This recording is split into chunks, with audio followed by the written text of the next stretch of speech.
tambores en la diáspora son nuestras voces, son todas las voces, son las voces de los ancestros, abuelos, jóvenes, mujeres, niños y niñas de nuestro territorio. Tambores en la diáspora es un espacio para encontrarnos, mirarnos de frente, conocernos y aprender juntos, para hermanarnos y respetarnos en las diferencias. Suenan los tambores. ¡Suenan los tambores! ¡Suenan los tambores! Es el espacio destinado a la música nuestra, a la música tuya, a la música de todos. Estaremos con ustedes de 16 a 17 horas. ¡Empecemos!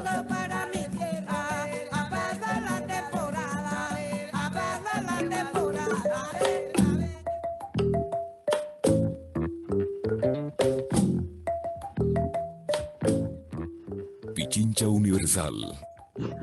Hola, hola, buenas tardes con todos y con todas. Bienvenidos a este Tambores en la Diáspora, la voz del pueblo afroecuatoriano, aquí en la radio pública de Pichincha, Pichincha Comunicaciones.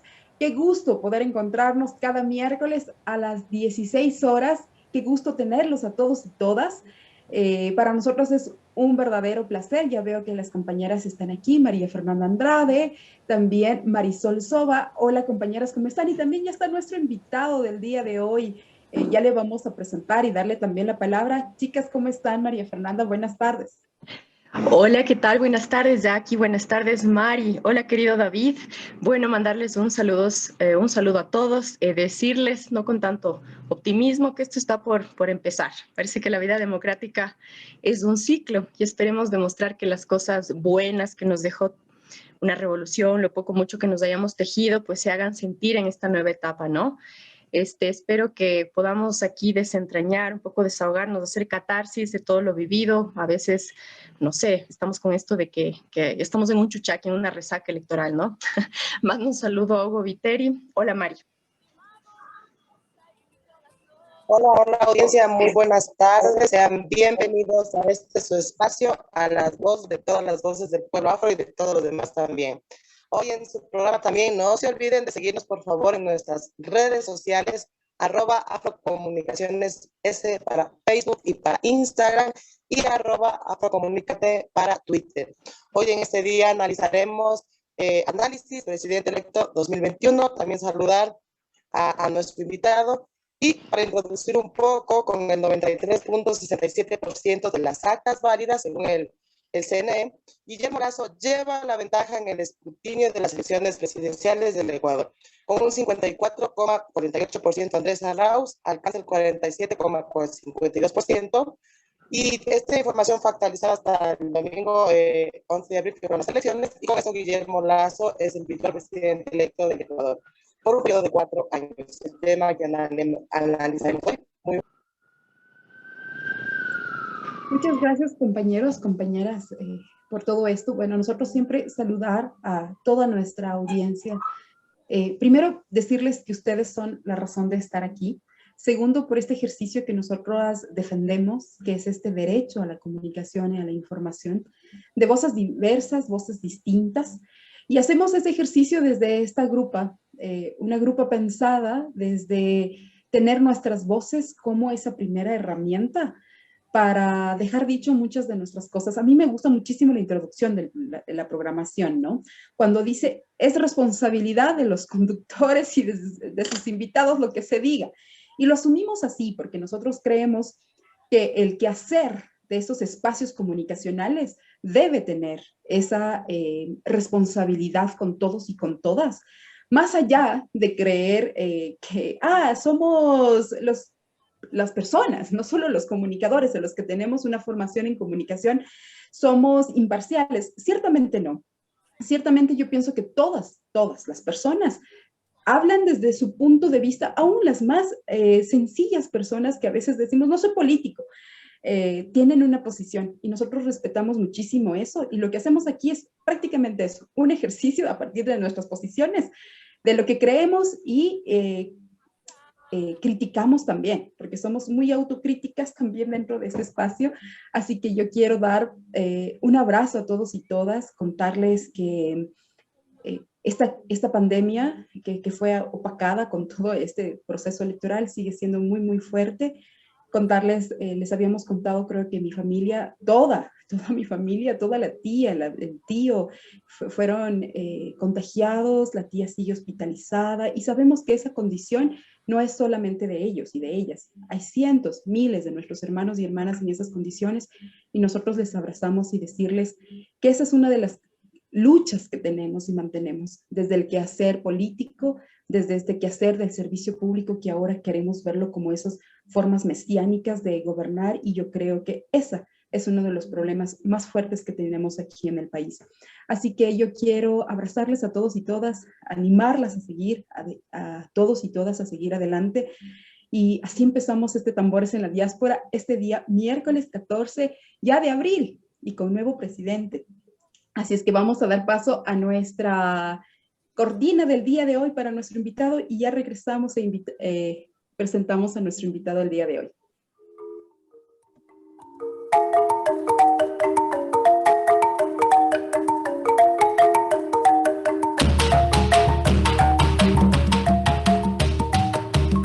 En Esmeraldas nací con un legado ancestral, cultura tradicional que del abuelo aprendí. Aquí comienza nuestro segmento. La palabra está suelta. Por sus montañas virtuosas, con ríos espectaculares, muchos peces en sus mares, bendito me siento allí, porque eres para mí el gran orgullo ancestral. Pichincha Universal. Y aquí ya estamos bajo esa cortinita, David. No sé si te hace alguna alusión esa voz tan espectacular. Yo siempre lo digo, o muchas veces lo digo en el programa, que es una cortinita con el maestro Limber Nazareno, este gran decimero esmeraldeño, desde Muisne, que siempre le mandamos un saludo. Está aquí con nosotros el sociólogo y catedrático por la Universidad Central en la Facultad de Ciencias Políticas y Sociales. La Facultad de Ciencias Sociales y Humanas de la Universidad Central. Así es. Así que, David, bienvenido a este espacio entre nosotras. Muchísimas gracias por estar aquí con nosotras e iniciar diciéndote que lo que nos ha convocado ahora es poder hablar, poder conversar sobre el análisis ahora ya con un nuevo presidente. ¿Cómo ves tú este análisis que ha pasado? Y claro, yo te tengo una pregunta que tú te haces en tus redes.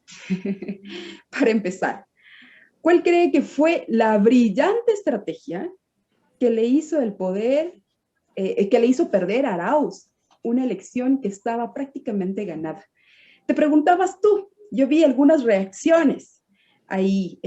¿Qué pasó ahí? Cuéntenos, contéstanos esta pregunta, tú que tienes toda esta visión bastante de nuestra sociedad, pero también con toda esta trayectoria política en el país. Bienvenido, David. Hola, Jackie, buenas tardes. Un saludo a Fernanda, a Marisol también. Y bueno, muy contento de estar en Tambores en la Diáspora, que es un programa que sigo habitualmente. Y claro que la música esmeraldeña, Laza, etcétera, me producen mucha cercanía, porque mi esposa, la que amo muchísimo, es esmeraldeña. Tengo una relación muy cercana con el mundo esmeraldeño.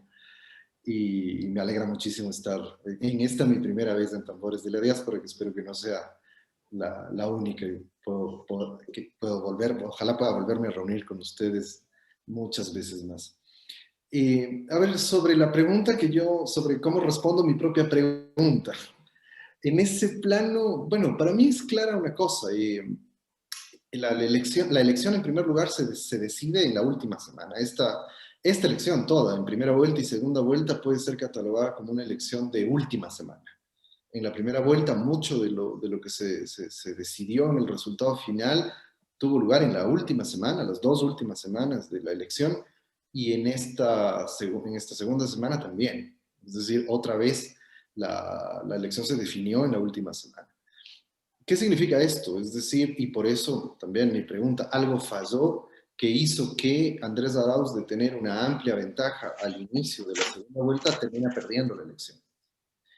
La primera respuesta, evidentemente, es que hubo en el plano del correísmo fallas de estrategia. Me parece que esa es la respuesta más inmediata, ¿no? Cuando uno ve lo más superficial de la campaña y demás, Me parece que al final de cuentas Lasso logra construir una estrategia más sólida y Andrés Arauz carece de una estrategia sólida. Y en ese contraste, Lasso logra revertir el resultado, ¿no? En una reversión impresionante. O sea, en pocas semanas subió casi 30 puntos o más de 30 puntos. Y eso es lo que al final le da la victoria. Entonces me parece que un primer plano para el análisis es que hubo una disparidad, una simetría estratégica muy, muy fuerte. ¿Cómo se podría leer esta estrategia un poco a favor de Lasso usando estos recursos, estos mecanismos facilistas de la repetición de frases, de la alusión a, no sé, a de pronto cambios de imagen, ataques mediáticos a través de la compra de medios de comunicación que eran claramente en contra de Arauz durante la última semana, no pararon de bombardear? Y por el otro lado, ¿qué pasó con Arauz? Muchos dicen que les faltó la figura de Correa atrás, que esperaban, otros dicen que no, que estuvo de más, que tenía que haberse desmarcado más. ¿Cuál es tu opinión? A ver, lo primero, ya pensando un poco más en profundidad, qué pasó en este periodo de la campaña electoral.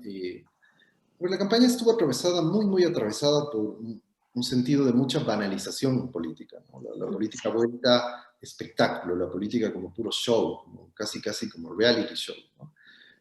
Pero eso tiene una explicación. Ese es casi el correlato del neoliberalismo, ¿no? El neoliberalismo y el capitalismo contemporáneo, lo voy a decir así, en el mundo entero, tiende a esterilizar la política, ¿no? Porque el verdadero poder no está en el poder político. El verdadero poder está en la economía, en quienes controlan la economía, en quienes tienen un gigantesco poder económico. Y entonces la política se atrofia. Y al atrofiarse se vuelve inocua, es decir, no sirve para nada. Cuando la gente siente que la política no sirve es porque no es mentira, digamos, por esta razón. Y por eso, cuando avanza el neoliberalismo, que es la forma más desarrollada de este capitalismo antipolítico, vamos a decirlo así, es fácil que la banalización aparezca en medio. Se dejan de discutir los temas de fondo y todo es forma, todo es que cómo me visto, qué ropa me pongo zapatos rojos, no me pongo zapatos rojos. Entonces, en ese contexto, los famosos estrategas políticos que apuntan a este tipo de cosas, a lo Durán Barba, están en su elemento, digamos, es su hábitat natural. Eso a la derecha le favorece muchísimo, porque a la derecha lo que menos le conviene es entrar a las discusiones de fondo, es empezar a confrontar con las identidades políticas fuertes, es lo que quiero decir. Mientras que a la izquierda le es muy desfavorable. A la izquierda, a no ser que sea un desconocido que quiere posicionarse políticamente, pero cuando estás realmente disputando la posibilidad de tomar el poder, cuando ya tienes además un antecedente político, como en el caso del correísmo, eso es muy desfavorable, porque no entrar a la discusión de fondo hace muy difícil la capacidad de respuesta política.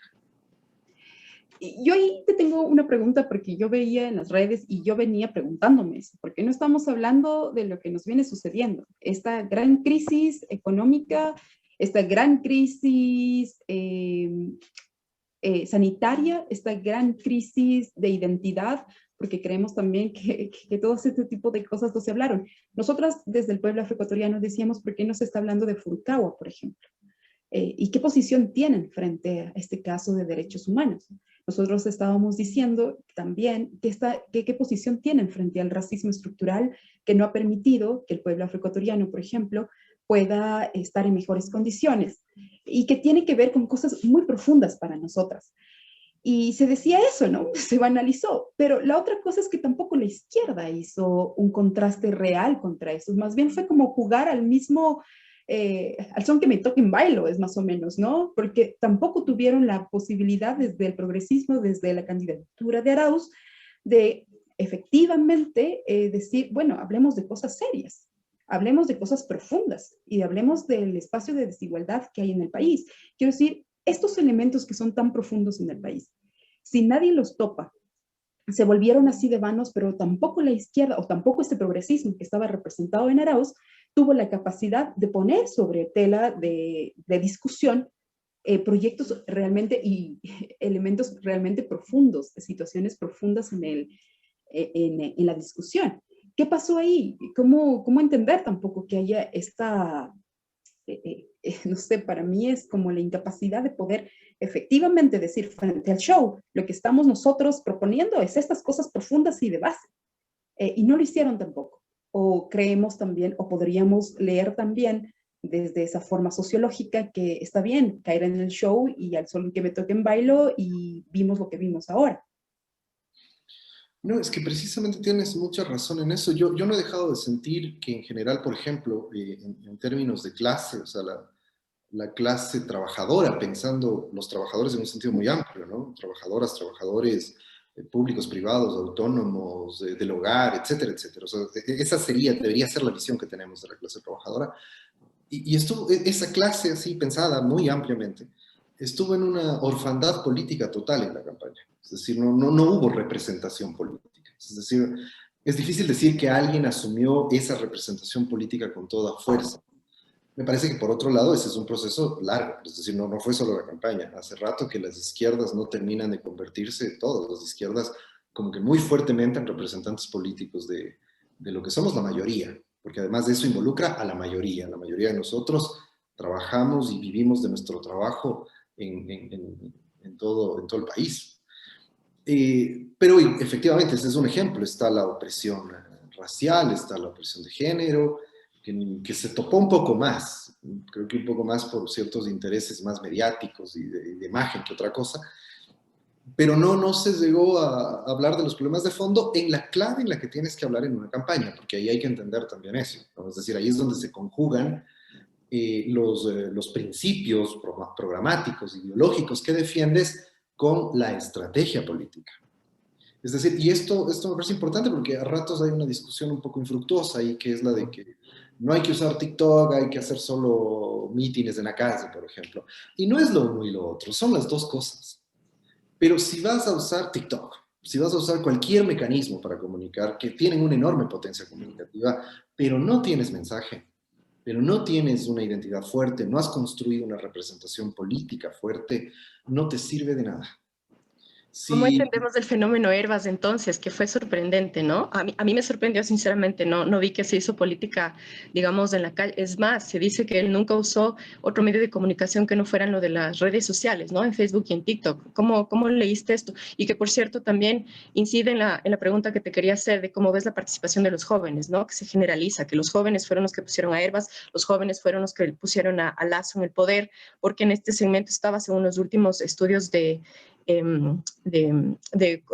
es lo que va a pasar de las encuestas en las votaciones, ¿no? Decían que este segmento de 16 a 23 años eran las personas que más votaban por ellos, por las propuestas neoliberales, ¿no?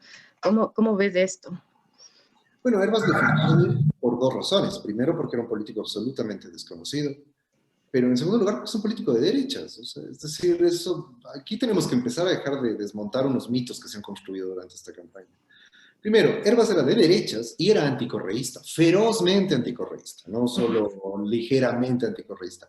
Toda su campaña estuvo basada en criticar al correísmo, señalándolos como corruptos, etcétera, etcétera, todo el tiempo. Pero había un mensaje claro, había que hacer el éxito de Herbas es porque hizo del anticorreísmo algo divertido. Ese es el éxito de Herbas. Pero no porque era del clivaje, porque era la superación de la confrontación correísmo-anticorreísmo, que aquí nos hemos contado unas mentiras. El problema de habernos contado esas mentiras, compañeras, es que esas mentiras, esos análisis absolutamente equivocados, que ciertos vendedores de humo parecen haberle vendido también a la Revolución Ciudadana, esos son los que nos llevan a este desastre. Porque un mal cálculo en ese nivel te lleva a establecer estrategias equivocadas, y eso es lo que ocurrió. No te metas con ciertos conflictos porque la gente no quiere los conflictos. Cuando de lo que estaban hablando, tanto Herbas como Yacu Pérez en sus TikTok, es de lo terrible que es el correísmo, por ejemplo. Entonces, ahí funciona bien. Te digo, a la derecha le funciona muy bien cuando vas, porque la derecha tiene ganado por default, vamos a decir así. Tiene ganado de entrada el sentido común de la gente, porque el sentido común conservador se reproduce todos los días, se reproduce en nuestra vida diaria. Por eso para la izquierda la tarea es más cuesta arriba, porque tienes que romper ese sentido común. El sentido común es clasista, el sentido común es racista, el sentido común es machista, el sentido común es procapitalismo, el sentido común es proempresarios.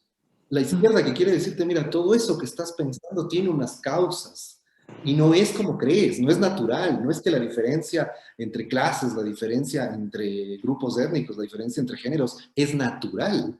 Es por esa razón que sí, la banalización a la derecha le funciona muy bien porque la banalización lo que hace es reforzar esos elementos del sentido común y decir, sí, sí, estás bien en la vida, es correcto que pienses así. Y a la izquierda, en cambio, le toca la más difícil, que es, en cambio, empezar a cuestionar ese sentido común.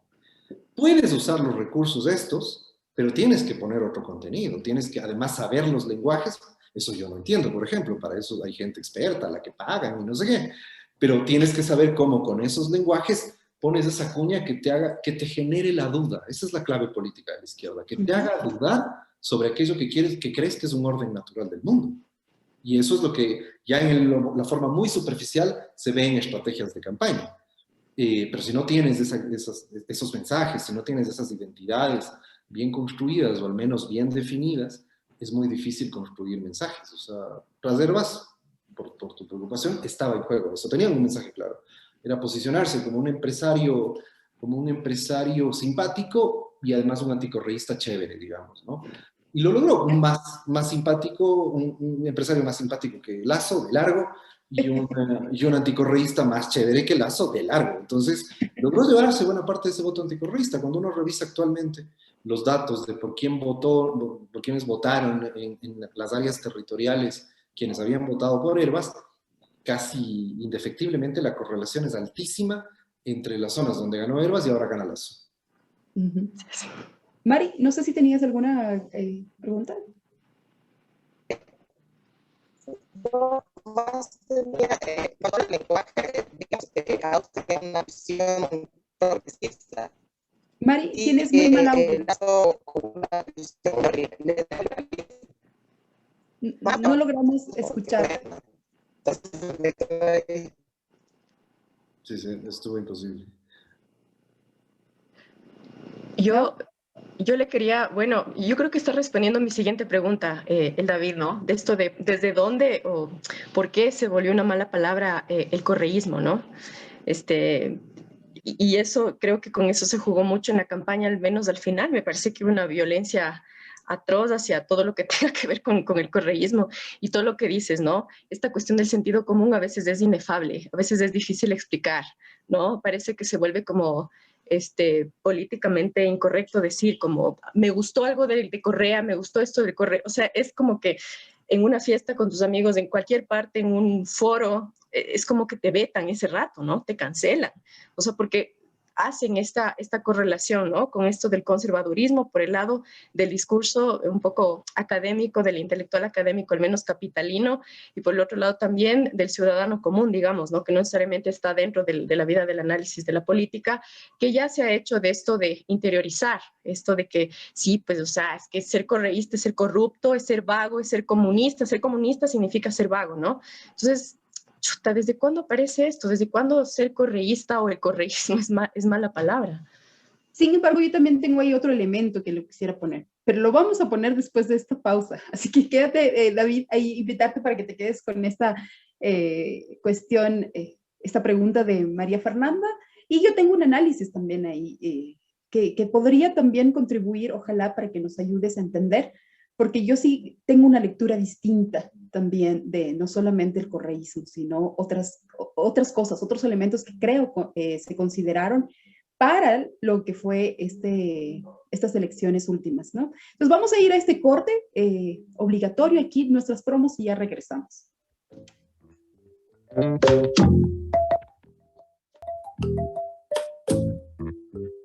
Pichincha Universal.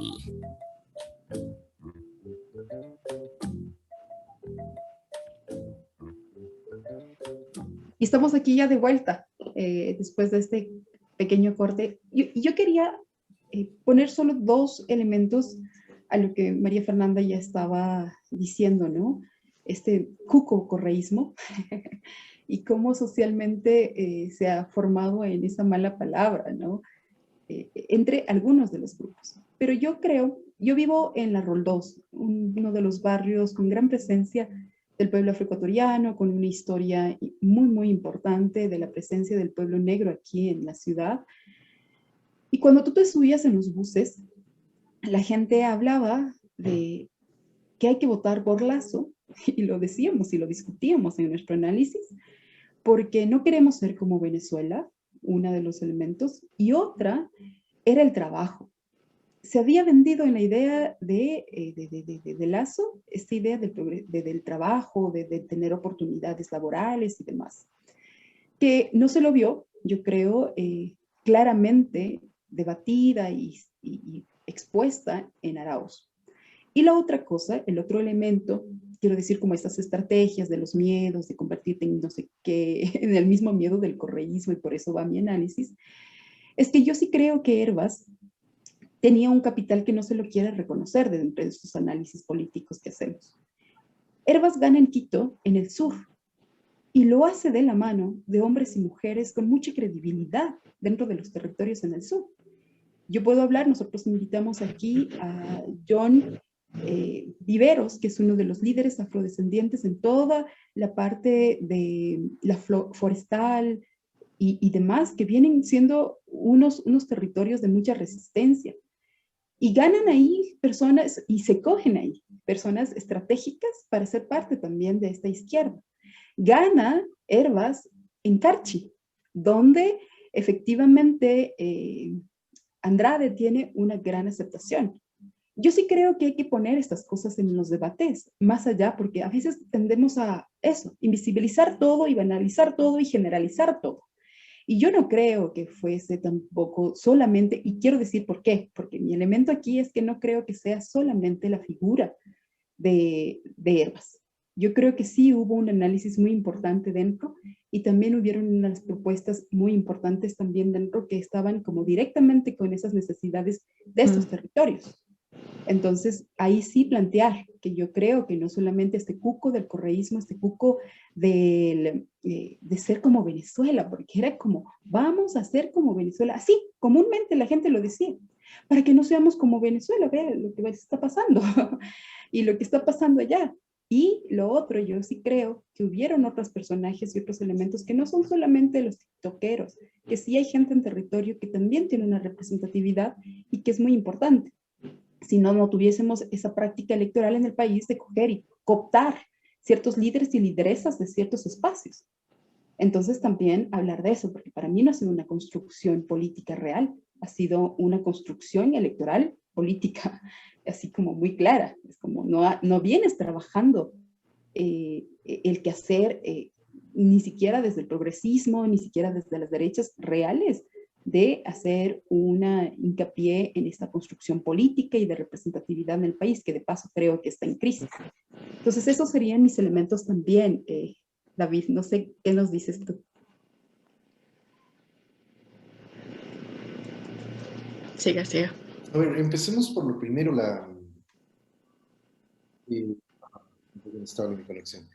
Les decía, lo primero es que, a ver, sobre lo que decías, Fer, el problema fundamental ahí es que uno de los mecanismos con los que opera, sobre todo la derecha extrema, suele ser la estigmatización y la deshumanización del adversario.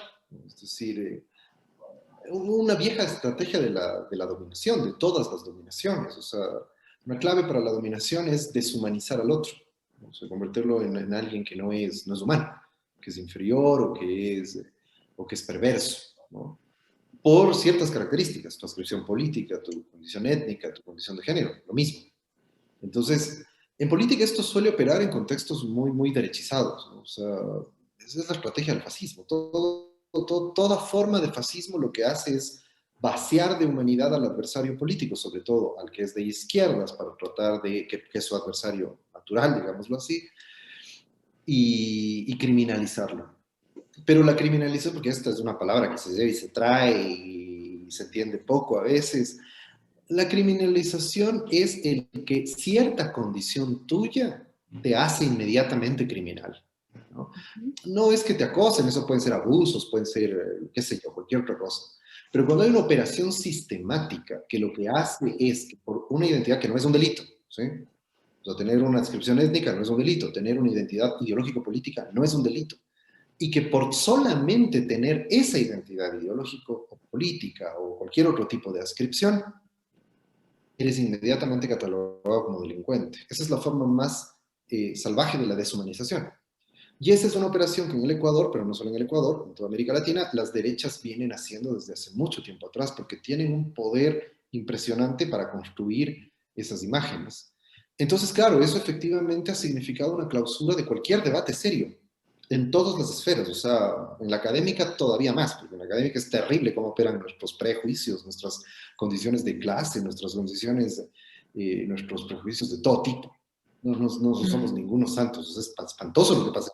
O sea, yo he sentido discrimen y estigmatización en el mundo académico por mis posiciones políticas, así de dramático. O sea, ahí no hay ningún debate democrático ni nada.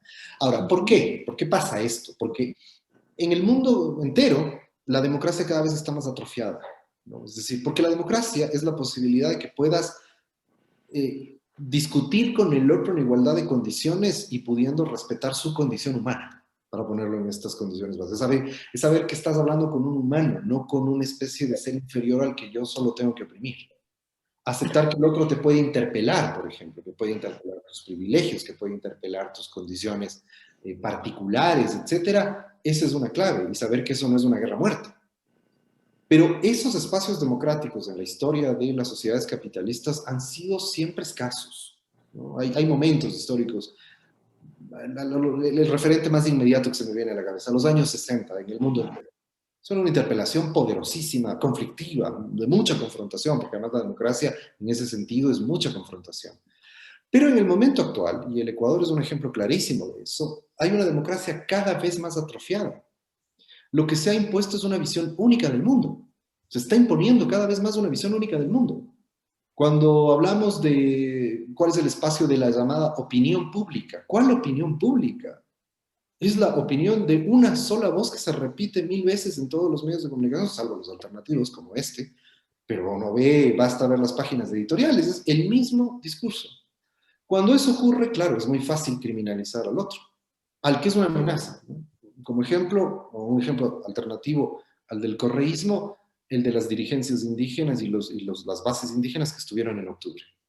Los violentos, los terroristas, nota otra vez cómo es eso, ¿no? La criminalización, otra vez. O sea, no hay posibilidad de decir, no es, a ver, esa gente y todo el mundo, la enorme cantidad de gente que estuvo en la calle, estaba ahí porque estaba reclamando derechos justos, porque no quería más este desastre que ha sido el gobierno de Moreno, que va a continuar con el de Lazo. O sea, a alguien le queda duda de eso, no vive en el Ecuador.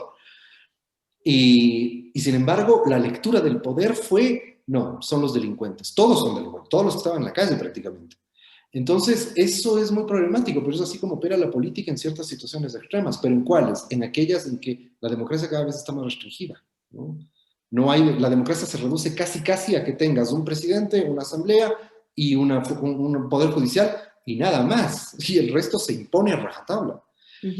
Entonces, eso, bueno, me parece que eso habría que considerar en cuanto a esto, en cuanto a lo que decías, Jackie, en cambio de estas otras dimensiones de la política, indudablemente están, ¿no? O sea, no quiero decir que no, pero lo que hay es o sea, creo yo que también lo que va operando es este proceso que las derechas van teniendo para ganar, lo que yo he dicho puede entenderse como el terreno del sentido común. Y claro, eso atraviesa un montón de dimensiones, o sea, digamos, ahí no hay lecturas fáciles ni lecturas esquemáticas en relación a eso. Voy a poner un ejemplo. O sea, uno analiza los datos electorales últimos y es evidente que la votación de Yacu Pérez, por ejemplo, que se entiende que era la votación de la población indígena, de los sectores más progresistas, etcétera, se traslada casi indefectiblemente, en buena medida, ¿no? Pero en buena medida a Guillermo Lasso. Pero hay un dato aún más importante, porque alguna gente parece, uy, está sorprendido y dice, no, es porque Correa persiguió, y bueno, estas muletillas que deberíamos desmenuzar con más atención para no repetirlas como cliché. Hay un dato que es aún más interesante. Esas zonas indígenas vienen votando por la derecha al menos desde 2009. Es decir, cuando uno mira un dato que lo tengo muy fresco, porque lo he estado revisando, las parroquias con mayor población indígena, sistemáticamente, en la mayoría de casos, vienen votando por la derecha. ¿Hablamos de la sierra o del oriente también, la Amazonía? La sierra y la Amazonía. Y cuando miras cuál es ese comportamiento, lo anómalo es la votación por Yacu. Es decir, en los últimos años venían votando por Lasso. Ahora volvieron a votar por Lasso. ¿Qué quiero decir con esto? La derecha ha ido ganando terreno. Y ha ido ganando terreno en sectores donde a veces se combinan cosas. A veces puedes tener unas luchas que parecen muy progresistas en ciertos temas puntuales, pero en las cuestiones más estructurales terminan defendiendo posiciones de derecha. Es lo que es Yaco Pérez, por ejemplo. Yaco Pérez es un tipo que puede tener posiciones de avanzada en temas ambientalistas y todo, pero cuando habla de cuestiones estructurales es bastante neoliberal. Entonces, eso hace que sea muy complejo este comportamiento de la política. Pero lo que quiero es en ese nivel, o sea, en estos niveles, vamos a llamarlos micropolíticos, donde va ganando la derecha terreno. Por todas estas estrategias y porque obviamente, también hay que decirlo del otro lado, a la izquierda le ha costado poder dar la pelea para sostener y contener en ese avance, en el sentido común, a la derecha. Esto, solo para cerrar la idea, esto está muy ligado además a un fenómeno del que hemos hablado poco, yo he insistido mucho, me han criticado por eso, pero Moreno logró una cosa que es inédita en el caso del Ecuador. Logró consolidar un bloque de poder, que en el Ecuador no se había consolidado nunca de esa manera. Es decir, siempre el bloque de poder era muy inestable, las élites se peleaban entre ellas, después estaban sacándose los ojos para repartirse el país, ese tipo de cosas. Con Moreno no, por eso se explica la estabilidad de Moreno. Y haber ganado con Lasso no es otra cosa que la continuidad de esa enorme concentración de poder que lograron las élites en este país, con apoyos de fuera también, durante el gobierno de Moreno. Lo peligroso, lo grave, lo preocupante de la situación actual es que es ese bloque de poder que nos llevó a donde nos llevó con Moreno, el que ahora va a seguir gobernando con Lasso. Y la discusión política en este momento, en esta elección, porque hay que tener en cuenta que la elección era como el último camino para poder contener a ese bloque de poder, la discusión de fondo era esta: ¿qué hacemos para enfrentar al bloque de poder? Y no la dimos, nadie la dio. Y terminaron ganando. ¿Y por qué digo que esto es así de dramático? Porque a ese bloque de poder no lo pudimos derrotar ni con la sublevación y el levantamiento popular más grande de los últimos 20 años. El bloque de poder salió fortalecido de ese levantamiento. Y por eso ahora ganan la elección. Y por eso a mí eso me tiene sufriendo frente a lo que nos puede pasar en los 4 años que vienen. Oye, ¿qué nos viene? Has introducido ahí, estamos sufriendo porque, oigan, los 4 años que nos vienen es como ir consolidando todo este sistema del que tú dices se implementó con Moreno, que ha sido que su política ha sido un desgobierno, ¿no? Eso de decir para mí que, es que no sabe o es inútil, para mí es una forma de gobernanza, justamente esa que decíamos y algunas veces lo hemos dicho en este espacio, esas formas de la necropolítica muy claras donde dejas morir y sabes quién vive. Es una forma de desgobierno para mí que no es al azar, sino que efectivamente te está mostrando una forma de gobierno, que no es algo que no sabemos o no ha pasado. ¿Qué va a pasar de aquí? ¿Cómo la ves tú ahora con todo lo que nos has dicho, con todos tus antecedentes, con esta primera entrada con el gobierno de Lenín Moreno? ¿Cómo visoras tú, cómo lees tú desde la sociedad ecuatoriana lo que pasará con este nuevo gobierno de Lasso? Mira, siendo muy honestos, con muchísimo pesimismo y con mucho miedo de lo que pueda pasar con el Ecuador. Por este antecedente que he dicho, o sea, este no es el neoliberalismo que conocemos, este va a ser mucho más violento. El neoliberalismo no es el de Sixto Durán Bardén, inclusive ni siquiera el de Zamir Maguad, que eran gobiernos endebles, que no se sostenían suficientemente, no porque no tenían apoyo popular, ojo, ¿no? Sino que entre los grupos de poder no había suficientes acuerdos para poder sostener a los gobiernos. Con Moreno los grupos de poder aprendieron que hay que cerrar filas y mantenerse firmes, autoritarios por tanto, para poder contener y para poder mantener el poder, contener a quienes interpelan el poder. El panorama se muestra muy complejo por esta condición particularmente, porque va a ser difícil poder revertir esa enorme concentración de poder que han tenido las clases dominantes y los grupos de poder en el Ecuador.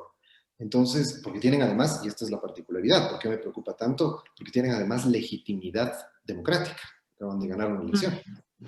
Yo lo he dicho insistentemente, o sea, esta gente fue capaz de hacerle muchísimo daño al país sin haber ganado una elección. Imagínense lo que le va a hacer al país habiendo ¿Cómo va a ser ahora?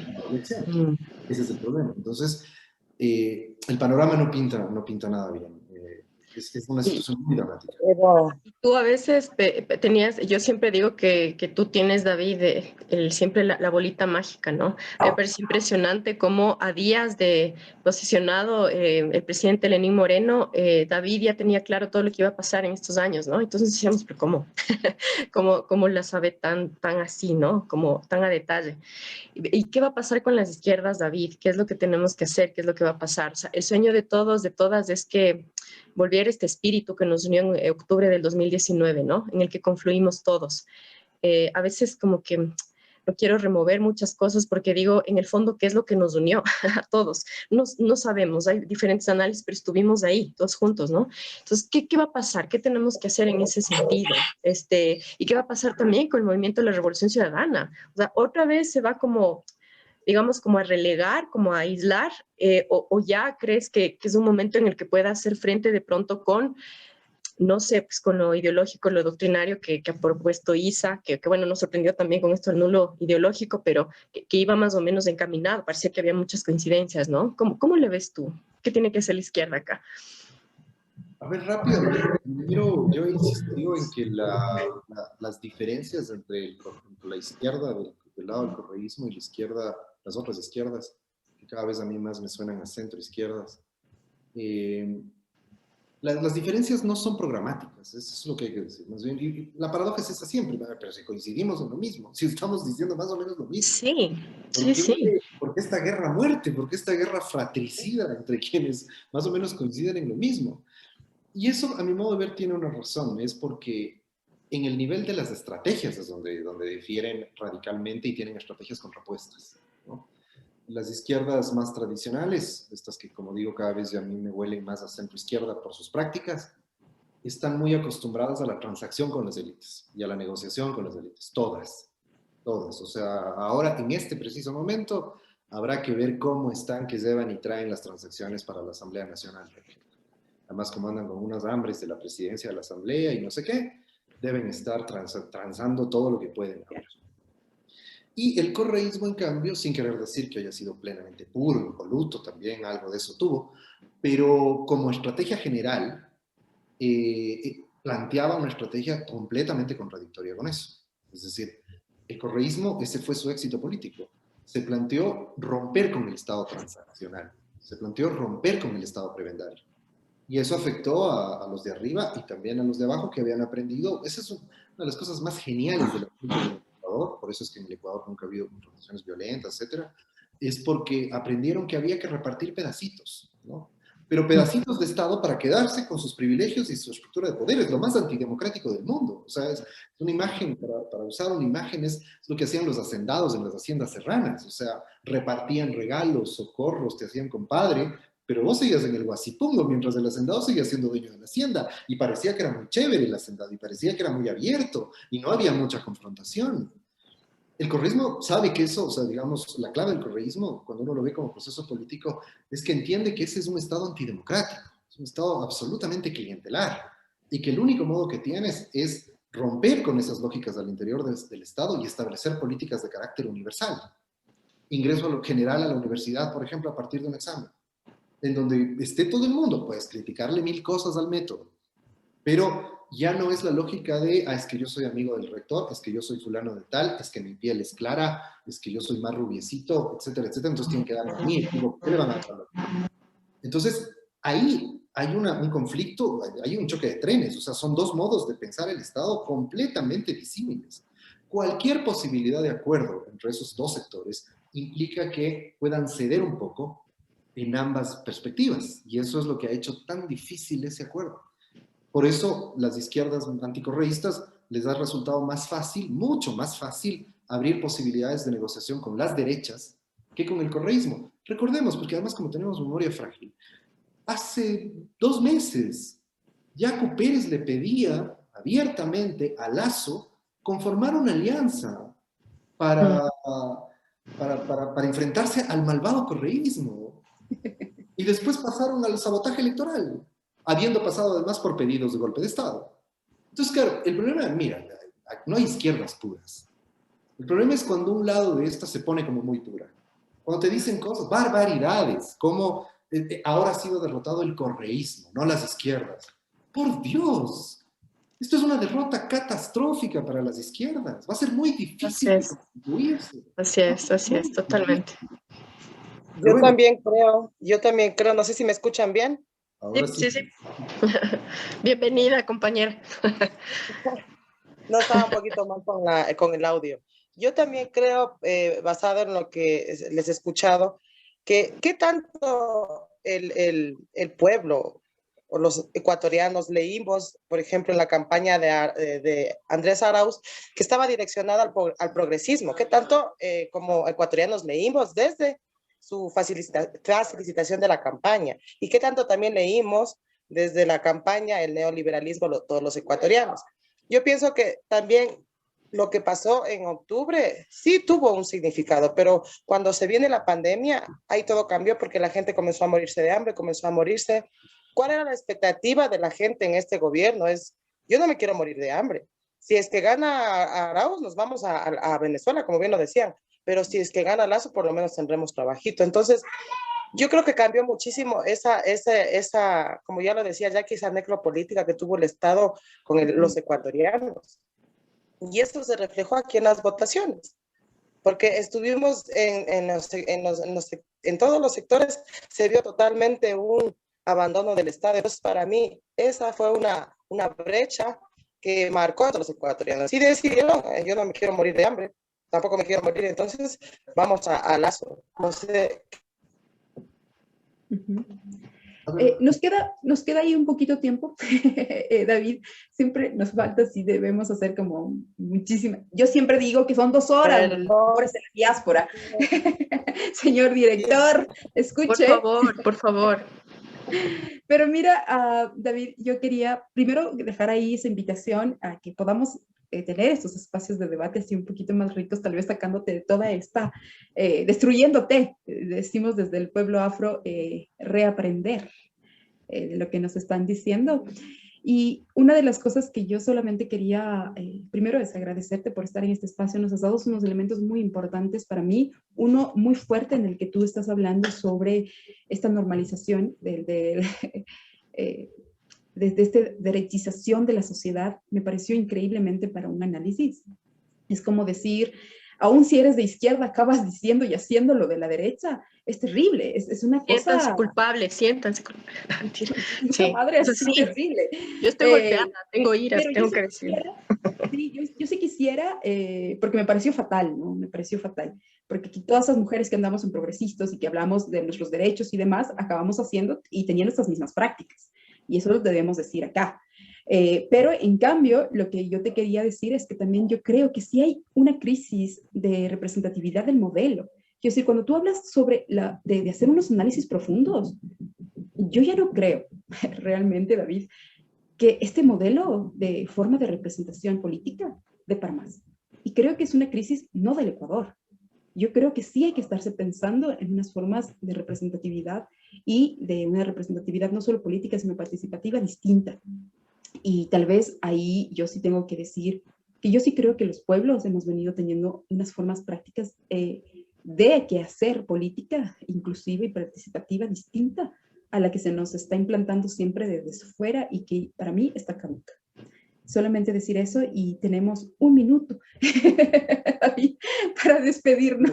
Rápidamente sobre esto, a ver, yo creo que en la izquierda hay que hacer una reflexión muy profunda de volver, a ver, así como vemos que la derechización, etcétera, está en las prácticas sociales, en el mundo práctico de la gente, nuestras alternativas también tienen que estar ahí. Es decir, y tenemos que ser muy prácticos y muy realistas en la política. Es decir, la política se hace con lo que hay. Ahora tenemos la democracia representativa. Podemos ponernos muy sofisticados, muy sublimes y decir que queremos, yo también quiero una democracia de otro tipo. Pero en este momento es posible que no tengamos ni siquiera posibilidad de expresar con plena libertad el derecho al voto en unos años. O sea, y el derecho a organizarnos y el derecho a decir estas cosas. O sea, estamos en una situación muy crítica. Y me parece que ahí el otro problema que tenemos es que digamos, estando de acuerdo con que es necesario echar mano de la imaginación política para tener nuevas formas organizativas, nuevas formas de democracia, al mismo tiempo hay que tener mucha imaginación política para saber utilizar las que ya hay, para ampliar la democracia. No son las unas y las otras, son las unas para ampliar la democracia. Y ahí conecto con la pregunta que hacía Marisol, así muy rapidito. Uno de los problemas de esto que he señalado, la falta de estrategia de la izquierda correísta, uno de los graves vacíos de su estrategia electoral fue no defender lo que fue su gobierno. Porque eso demostró que la política no es tan mala, que no es que, o sea, no me puedes decir, por ejemplo, que no hay representatividad política o un movimiento que logra ganar 14 elecciones y que genera unas transformaciones muy importantes para el país, de las que nos hemos olvidado. Todo el mundo, por eso nos clausuran en las reuniones, como decía la Fernanda, porque ahora el correísmo es solamente corrupción y autoritarismo. ¿Qué es eso? El relato y la representación que la derecha construyó de Correa y del correísmo. Nos olvidamos de todo lo que pasó en esos 10 años, que es el gobierno más exitoso de la historia reciente de este país. Ahí nadie lo defendió, nadie, ni el candidato del correísmo le defendió al correísmo. Entonces, Pero ese otro programa, creo que nos están Muchísimas cortando. gracias. David, ahí nos quedamos con una idea súper interesante, compañeras. Muchísimas gracias, María Fernanda, Marisol, Soba, por estar en este Tambores en la Diáspora. Nos Gracias, vemos. un saludo especial a Mía, al esposo de David, un abrazo enorme, que nos sintoniza siempre. Terminó por ahora.